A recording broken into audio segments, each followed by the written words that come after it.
Welcome, and today we're going to talk about some foot exercises. We're going to do the heel raises with the ball.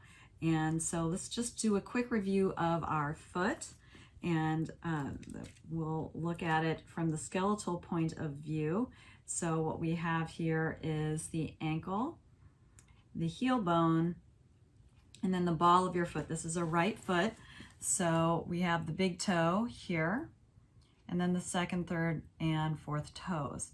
And then what we're going to take a look at in the heel raises is pressing across this part of the ball of your foot. So that is the widest part of your foot. And so when we're doing some raising on the balls of, when I say the ball of your foot, let me just define that really quickly. If you look at your foot from your big toe to your pinky toe, this area of the foot, which is also the forefoot, ball of the foot isn't the toes. It's actually this widest part right here. So if you look at your hand and your foot, they have this similarity. So what we want when we're standing and working in the heel raises is balance. So we're both challenging our balance and strengthening our balance by strengthening the ankles and the foot. So just to make sure you're looking for this sensation all the way across. Okay, so we want to have the ability for our toes to spread, and that allows us to balance. If you want more information about how to create separation in the toes, if your toes are really tight or close together, you don't have a good what's called toe splay. That does also affect your balance, but we're not going to cover that exact thing right now in this video today. If you're looking for a video for that, let me know in the comments, and I'd be happy to create a separate, different video for that. Okay, so let's do our heel raises. All right, for heel raises, I've backed back here. I know you can't see my head, but just so you can primarily see my feet, you need a ball, a mat for a nice clean surface. You don't necessarily need the mat. I'm using it here so you can clearly see my feet. And then the chair serves as kind of like a security blanket, if you will, for balance. You may or may not need it.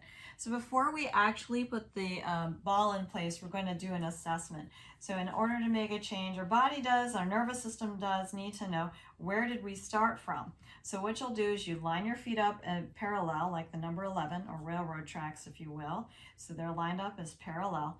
Then you just try to raise your heels up off the ground. And as you do that, notice if you are a little squirrely on the balance.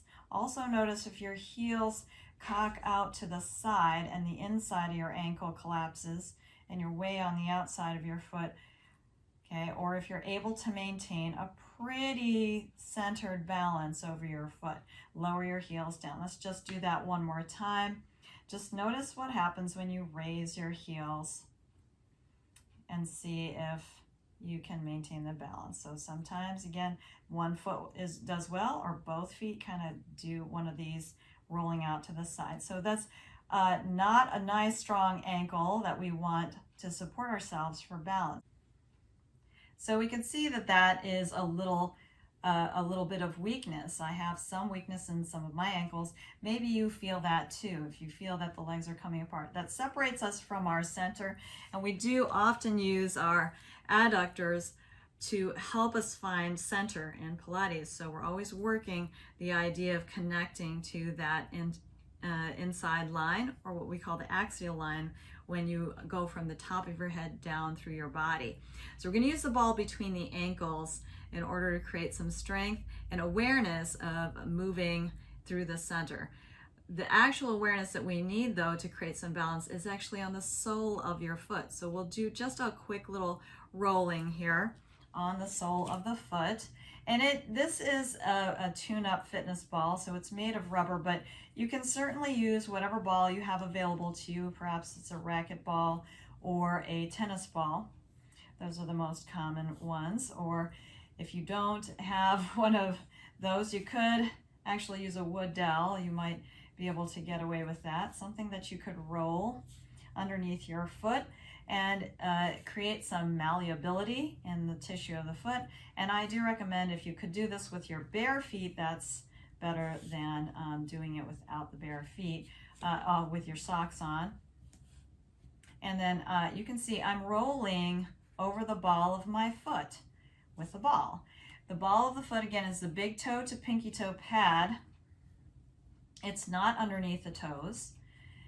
Okay, it's below the arch, so it's not here either. It's really in that widest part. If you look down at your foot, you can see it's the widest part of your foot. And I'm going kind of relatively fast. Normally I would go a little slower, but we're trying to do a quick and easy exercise, and let's do this with the other foot. So if you need to hold on to the chair, this is a great time to actually practice your balance as you roll through here, and continue to breathe. Don't forget the breathing. As a Pilates teacher, I'm going to always cue your breathing, and then we'll just go a little side to side. Now, when you're doing this rolling, it might reveal some areas of your foot that are tense. Just let the ball help you manipulate your joints and your feet.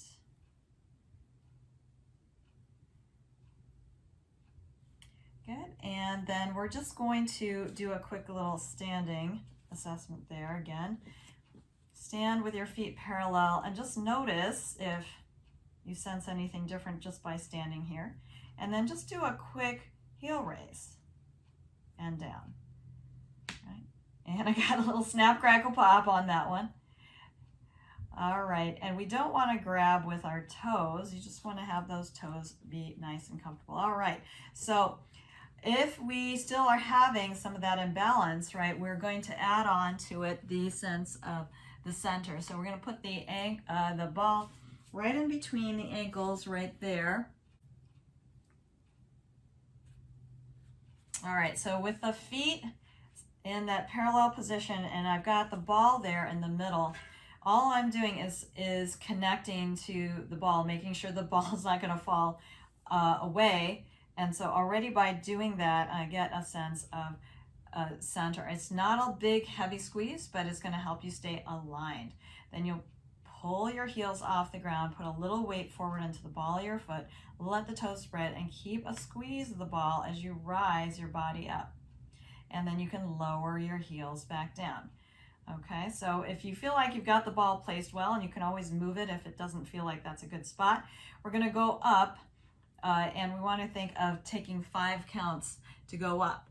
So you're going to take 5 counts to go up. So here in a moment, the heel raise, whatever the range of motion is your heel raise, divide it into 5 points of stopping, right? So we'll go 1, 2, 3, 4, and 5. And now I'm going to, you don't have to change position, but I'm going to change to facing, there we go, facing the side.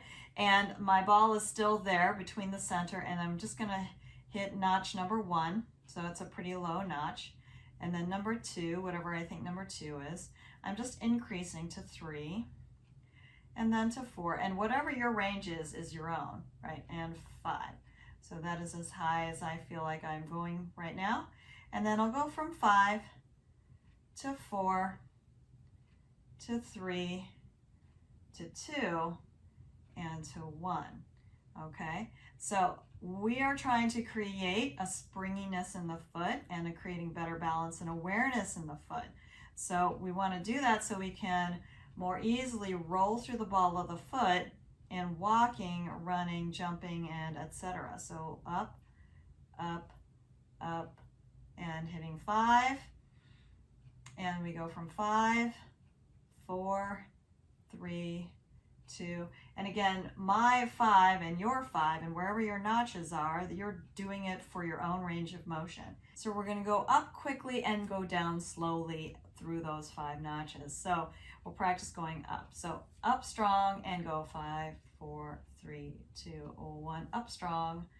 5, 4, 3, 2, 1. Up strong. 5, 4, 3, 2. 2 more. Up strong. 5, 4, 3, 2, 1 more, up strong, and 5, 4, 3, 2, and 1. Okay, and then if you need to take a little break, we'll bend the knees. Good, feel how the feet are, be careful that you're not grabbing with your feet. You're not trying to create a grasping action with your foot. Your foot should be relaxed and splayed open. So let's go up slow and come down quick. And we want to avoid just falling on our heels. Don't do that. You want to come down quickly, but with control from your foot ankle. All right, keep the ball there in between for the squeeze, and we'll lift up 1, 2, 3, 4, and 5, and lower down. Good, up 1, 2, 3, 4, 5, and lower down. Again, up, 2, 3, breathe, 4, 5, and lower down to touchdown. And we're not landing hard. And I'll just do one more just so that you can really get a feel of that control through your legs and down. All right, good. Rest, and then you can let the ball come away. All right, so let's do some ankle circles here. Just circle the ankle and try to think of your foot as scraping the sides of a peanut butter jar. You're in the last of the peanut butter. You're really trying to scrape it off there. You haven't had a chance to go to the grocery store to get another jar of peanut butter. You really want all of that cleaned out. So you can see I'm using a big range of motion. So don't just shortcut and do circles way here, right? It's scraping those edges. Let's do the other side, right? And you can practice your balance too right here. Anytime you like with that particular exercise too, you see if you could do it without your hand hold. You could try that whole round of exercises with no hands on the chair. Good. 3 to 5 is good, and then marching that out. Now I'm going to put my feet parallel again, and we'll just reassess. Going up and down now without the ball, and going back to the first exercise that we did. Raise your heels high and lower back down. Now, I don't know if you can see a difference, but I will tell you the feeling of difference. The feeling of difference for me in that after I have done my exercises is a feeling of confidence, of really sending my weight over to the ball of my foot, and I could feel that strength, and it helps me actually just move with ease and a little less like concern. So really good exercise is the heel raise. It gives that awareness. It helps you strengthen not only the ankle but the whole lower leg into the upper leg and connecting to your core, as well as helping you create the awareness to the ball of your foot so that you can relax your toes and allow yourself to balance not only in the ball foot when you're raising your heels, but also when you are just simply standing. So if you do give it a try, I'd love for you to post in the comments. And again, if you are interested or have any other questions about your feet or Pilates, how I can help you, I would love to hear from you. Please post that there and I will respond. Take care and thanks so much for watching.